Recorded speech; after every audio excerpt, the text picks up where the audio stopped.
आज हम लेंगे उत्तर वैदिक कालीन राजनीतिक जीवन। और इसमें सबसे पहले हम देखेंगे उस समय की जनपद और राज्यों की स्थापना।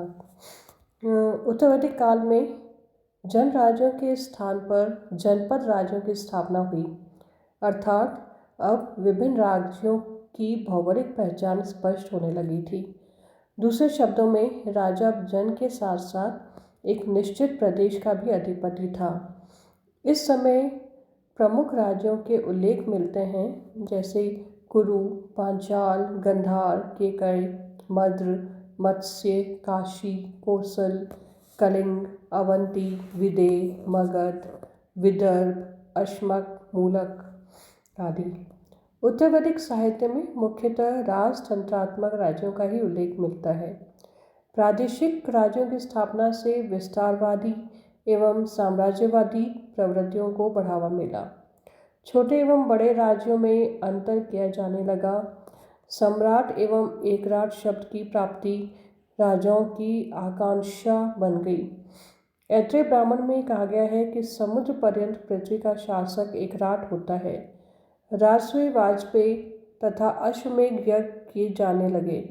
ऐत्रेय ब्राह्मण में विभिन्न प्रकार के राज्यों का उल्लेख है: राज्य, स्वराज्य, भोज्य, वैराज्य, महाराज्य और साम्राज्य। महाराज्य एवं साम्राज्य विशाल, स्वतंत्र एवं शक्तिशाली राज्यों की दो श्रेणियां हैं। इनमें साम्राज्य महाराज्य से भी विशाल और शक्तिशाली होता था। वैराज्य का अभिप्राय राजविहीन राज्य से है। ऐसे राज्य संभवतः गणतंत्रात्मक थे।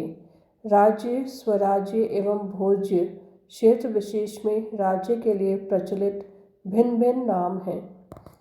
मध्य देश के जनपद राज्य कहलाते थे। प्रतीची पश्चिम दिशा के जनपद स्वराज्य एवं दक्षिण क्षेत्र के जनपद भोज्य। इसी प्रकार मध्य देश के शासक राजा कहलाते थे। उत्तरी दिशा के शासक विराट, पश्चिमी जनपदों के शासक स्वराट, दक्षिणी दिशा के शासक भोज एवं प्राची पूर्व दिशा के शासक सम्राट कहलाते थे। उत्तर वैदिक काल में राज्यों की शक्ति एवं आकार में वृद्धि तथा विस्तारवादी आकांक्षाओं की पूर्ति के लिए कुशल सैनिक नेतृत्व की आवश्यकता ने अनिवार्य रूप से राजा के अधिकार में वृद्धि कर दी।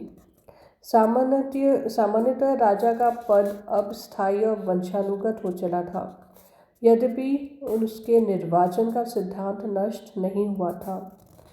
राजा की दैवी उत्पत्ति का विचार भी कुछ स्थलों पर दृढ़ता से प्रकट किया गया है, लेकिन राजा की निरंकुशता को प्रोत्साहन नहीं दिया गया है। विभिन्न ग्रंथों में अधार्मिक, आततायी और निरंकुश राजा की कटु आलोचना की गई है। राजा से सदैव धर्मानुकूल आचरण की अपेक्षा की जाती थी। अथर्ववेद में कहा गया है कि धर्म को न मानने वाले राजा के राज्य में बारिश नहीं होती एवं उसे सम्मिति तथा मित्र बंधुओं का सहयोग भी नहीं मिलता। उत्तर वैदिक काल में राजा अधिक ऐश्वर्य से रहने लगा था और उसके कुल के लोगों का स्वतंत्र वर्ग बन गया था। राजा का प्रधान कार्य सैनिक नेतृत्व और न्याय प्रदान करना था। उत्तर वैदिक साहित्य में राजाओं के राज्याभिषेक संबंधी विधि विधानों का बड़ा विस्तृत विवरण मिलता है। उत्तर वैदिक काल में सभा एवं समिति नामक जन संस्थाओं का राजनीतिक महत्व बना रहा। अथर्ववेद के एक मंत्र में एक राजा का कथन है कि सभा और समिति प्रजापति की दुहिताएं हैं। वे मेरी रक्षा करें, वे मुझे उत्तम शिक्षा दें। अथर्ववेद में एक अन्य प्रसंग में कहा गया है कि सभा के सदस्य सवाचस होकर कार्य करें। अथर्ववेद में सभा को नरिष्ठ कहा गया है, जिसका अर्थ है कि सभा में किए गए निर्णयों की अवहेलना संभव नहीं है। उत्तर वैदिक साहित्य में विदथ नामक एक अन्य संस्था का उल्लेख मिलता है। डॉक्टर अल्तेकर के अनुसार विदथ शब्द विद से बना है और विदथ विद्वानों की एक परिषद थी जहाँ गंभीर एवं शास्त्रीय विचार विमर्श होता था। डॉक्टर आर एस शर्मा विदर्थ को आर्यों की प्राचीनतम जनसभा मानते हैं। राज्यों के आकार में वृद्धि के साथ प्रशासनिक तंत्र भी विस्तृत एवं जटिल हुआ। शासन का संचालन करने में राजा मंत्रियों की एक परिषद की सहायता लेता था। महत्वपूर्ण पदाधिकारियों को रत्निन कहा गया है। राजसूय के समय राजा रत्नियों के घर जाता था और प्रत्येक को हवि देता था। इस प्रथा से जान पड़ता है कि राजा के लिए राज्य के पदाधिकारी रत्नियों का सहयोग एवं समर्थन आवश्यक समझा जाता था। शतपथ ब्राह्मण में रत्नियों के पदनामों का उल्लेख है और इनकी संख्या 11 है। ये अधिकारी हैं पुरोहित, सेनानी, युवराज, महिषी, सूत, ग्रामणी, क्षत्रिय, संग्रहिता, बहादुर, अक्षवाप एवं पालागल। इन रत्नियों का प्रशासन में अत्यंत विशिष्ट एवं महत्वपूर्ण स्थान था। तैत्तिरीय ब्राह्मण का कथन है कि राजा को राज्य प्रदान करने वाले रत्नी ही होते हैं।